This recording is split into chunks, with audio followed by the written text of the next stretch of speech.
ನಾಡಿನ ಅಧಿದೇವತೆ ಮೈಸೂರಿನ ಚಾಮುಂಡಿ ಬೆಟ್ಟದಲ್ಲಿ ಆಷಾಢ ಮಾಸದ ಮೊದಲ ಶುಕ್ರವಾರದ ಅಂಗವಾಗಿ ಭಕ್ತ ಸಾಗರವೇ ಹರಿದು ಬಂದಿದೆ. ಮುಂಜಾನೆಯಿಂದಲೇ ದೇವಸ್ಥಾನದಲ್ಲಿ ವಿಶೇಷ ಪೂಜಾ ಕೈಂಕರ್ಯಗಳು ಜರುಗಿದ್ದು, ತಾಯಿಯ ದರ್ಶನವನ್ನು ಪಡೆಯುವುದಕ್ಕೆ ಸಹಸ್ರ ಸಂಖ್ಯೆಯಲ್ಲಿ ಭಕ್ತರು ಇವತ್ತು ಸಾಲುಗಟ್ಟಿ ನಿಂತಿದ್ರು. ಇವತ್ತು ತಾಯಿಯ ದರ್ಶನವನ್ನು ಪಡೆದರೆ ಇಷ್ಟಾರ್ಥವೂ ಕೂಡ ಸಿದ್ಧಿಸುತ್ತೆ, ನೆರವೇರುತ್ತೆ ಅನ್ನುವಂತಹ ನಂಬಿಕೆ ಇದೆ. ಮಧ್ಯಪ್ರಾಚ್ಯದಲ್ಲಿ ಸಂಘರ್ಷ ಜೋರಾಗಿದೆ. ಇರಾನ್ನ ಚಬಹಾರ್ ಬಂದರಿನಲ್ಲಿ ಕಾವಲು ಗೋಪುರವನ್ನು ಗುರಿಯಾಗಿಸಿಕೊಂಡು ಅಮೆರಿಕ ಕ್ಷಿಪಣಿ ದಾಳಿ ನಡೆಸಿದೆ ಅಂಥೇಳಿ ವರದಿಯಾಗಿದೆ. ವರದಿ ಪ್ರಕಾರ ಕಳೆದ ಒಂದು ವಾರದ ಅವಧಿಯಲ್ಲಿ ಇದೇ ಕೇಂದ್ರದ ಮೇಲೆ ಅಮೆರಿಕ ನಡೆಸಿದ 3ನೇ ದಾಳಿ ಇದಾಗಿದೆ.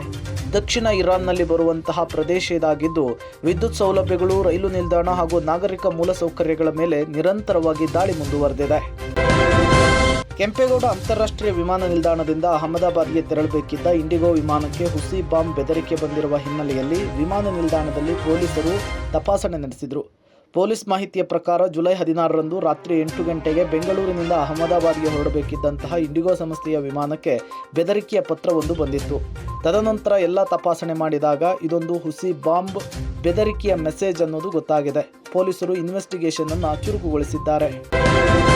ಭಾರತದ ಬಾಹ್ಯಾಕಾಶ ಸಂಶೋಧನಾ ಸಂಸ್ಥೆಯಲ್ಲಿ ಪ್ರಮುಖ ರಾಷ್ಟ್ರೀಯ ಯೋಜನೆಗಳಲ್ಲಿ ಕಾರ್ಯನಿರ್ವಹಿಸುತ್ತಿದ್ದ ವಿಜ್ಞಾನಿಗಳು ಸರಣಿ ರಾಜೀನಾಮೆಯನ್ನು ಕೊಡ್ತಾ ಇರೋದು ಆತಂಕಕ್ಕೆ ಕಾರಣವಾಗಿದೆ.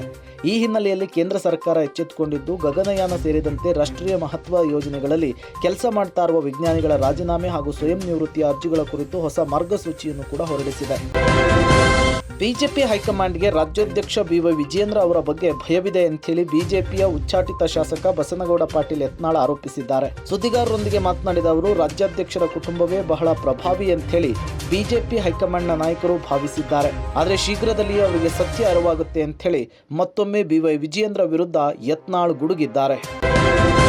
ರಾಜ್ಯದಲ್ಲಿ ಮುಜರಾಯಿ ಇಲಾಖೆ ದೇವಸ್ಥಾನಗಳ ಹುಂಡಿ ಮೇಲೆ ಸಂಪೂರ್ಣವಾಗಿ ಸಿಸಿಟಿವಿ ಕ್ಯಾಮೆರಾ ಕಣ್ಗಾವಲನ್ನು ಇಡಲಾಗುತ್ತೆ. ಕೇಂದ್ರ ಕಚೇರಿಯಿಂದಲೇ ನಿಗಾ ವಹಿಸಲು ಕಮಾಂಡರ್ ಸೆಂಟರ್ ಅನ್ನು ತೆರಿತೇವೆ ಎಂಥೇಳಿ ಉಪಮುಖ್ಯಮಂತ್ರಿ ಡಾಕ್ಟರ್ ಜಿ ಪರಮೇಶ್ವರ್ ಅವರು ತಿಳಿಸಿದ್ದಾರೆ. ತಿರುಪತಿ ದೇವಾಲಯಕ್ಕೆ 24 ಗಂಟೆಗಳಲ್ಲಿ 96 ಕೋಟಿ ರೂಪಾಯಿ ದೇಣಿಗೆ ಬಂದಿದೆ. ಒಂದು ಸಾಲಿನಲ್ಲಿ ತಿರುಪತಿ ದೇವಾಲಯದ ಹೊಸ ದೇಣಿಗೆ ನೀತಿ ಜಾರಿಯಾಗುವ ಮುನ್ನ ಸವಲತ್ತುಗಳನ್ನು ಉಳಿಸಿಕೊಳ್ಳಲು ಭಕ್ತರು ಒಂದೇ ದಿನದಲ್ಲಿ 96 ಕೋಟಿ ರೂಪಾಯಿ ದೇಣಿಗೆ ಕೊಟ್ಟಿದ್ದಾರೆ. ಜುಲೈ 16ರ ಮಧ್ಯರಾತ್ರಿಯಿಂದ ಹೊಸ ದೇಣಿಗೆ ನೀತಿ ಜಾರಿಗೆ ಬಂದಿದ್ದು, ಹಳೆಯ ದಾನಿಗಳ ಲಭ್ಯವಿರುವ ಜೀವಮಾನದ ವಿಶೇಷ ಸೌಲಭ್ಯಗಳನ್ನು ಉಳಿಸಿಕೊಳ್ಳಲು ಅಂತಿಮ ಗಡುವಿನ ಒಳಗಾಗಿ ಭಕ್ತರು ಹೆಚ್ಚಿನ ದೇಣಿಗೆಯನ್ನು ಕೊಟ್ಟಿದ್ದಾರೆ. ಸೋಷಿಯಲ್ ಮೀಡಿಯಾ ಇನ್ಫ್ಲೂಯೆನ್ಸರ್ ಅಂತ ಕರೆಸಿಕೊಳ್ತಾ ಇದ್ದ ಅಮುಕು ಡುಮುಕು ಅಲಿಯಾಸ್ ಮಂಜನ ವಿರುದ್ಧ ಈಗ FIR ದಾಖಲಾಗಿದೆ. ಹೌದು, ಪಬ್ಬೊಂದಕ್ಕೆ ಪ್ರಮೋಷನ್ ವಿಡಿಯೋ ಮಾಡ್ಕೊಳ್ತೀನಿ ಅಂತ ಹೋಗಿದ್ದಂತಹ ಅಮುಕು ಡುಮುಕು ತನ್ನ ಪಾಡಿಗೆ ತಾನು ವಿಡಿಯೋ ಮಾಡಿದ ಕೆಲಸ ಮುಗಿಸ್ಕೊಂಡು ವಾಪಸ್ ಆಗಿದ್ರೆ ಇವತ್ತು ಈ ಪರಿಸ್ಥಿತಿಯಲ್ಲಿ ಇರ್ತಿರ್ಲಿಲ್ಲ. ಬಟ್ ಇರಲಾರದೆ ಇರುವೆ ಬಿಟ್ಕೊಂಡು ಈಗ FIR ಹಾಕಿಸ್ಕೊಂಡಿದ್ದಾನೆ. ಅನುಚಿತವಾಗಿ ವರ್ತಿಸಿ ಕಾನೂನು ಸಂಕಷ್ಟವನ್ನು ಎದುರಿಸಬೇಕಾದಂತಹ ಪರಿಸ್ಥಿತಿ ಅಮುಕು ಡುಮುಕು ಪಾಲಿಗೆ ಬಂದಿದೆ.